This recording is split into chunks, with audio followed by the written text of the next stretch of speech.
Hi, it's me again with Corel Draw Tips and Tricks. And last night I made a video and I used the bevel tool, and I can't find the picture I used, but there was some white accent on the top and there was a little bit of a shadow. Well, you can't do that with the bevel tool. So I'm going to make a duplicate of this. Once you beveled it, you can't do anything to it.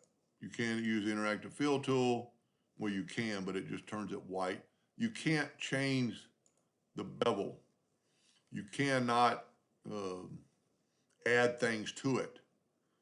You can't segregate the bevel from the other part, and you cannot take the shadow tool and make a shadow out of it. There's just nothing to grab. It's something totally different.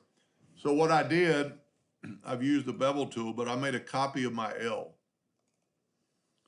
And I made a copy so I can get the shadow tool on that L. And I'm going to use just the shadow tool. I'm going to put a pretty big shadow on it. Well, really I want one from the start, from like the center. So I'm going to put a pretty big shadow on it. And then what I can do, and I can actually go to break the drop shadow apart, and then I can grab the drop shadow and move it over there and go to object, order, back a page, and now the bevel has a shadow. But also what you can do to give it this white accent on top, you can just take your pen tool, and I changed mine to black so I could see it. For some reason I can't see that line up there, but then if you draw this triangle or this bevel and actually take it and try to fill it in, and if you've made all your nodes filled in, they'll work. Then I'm going to basically right click and take away the outline. Then I can use the interactive fill tool and interact with that. And then let's make that top part red.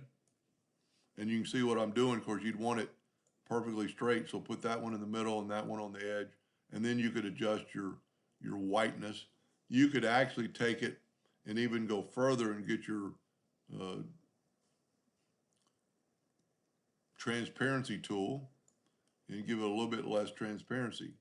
Now, what is so cool about this, if you want to do this other corner, and for some reason this other corner, the bevel is a little rounded, so I'm just going to take my 2-point line, go from there to there, and then I'm going to go to like right there, and then I'm going to take my 3-point curve line and go from that node to that node, and then just kind of spread this out a little bit. Now, what's so cool about this, I can turn this white,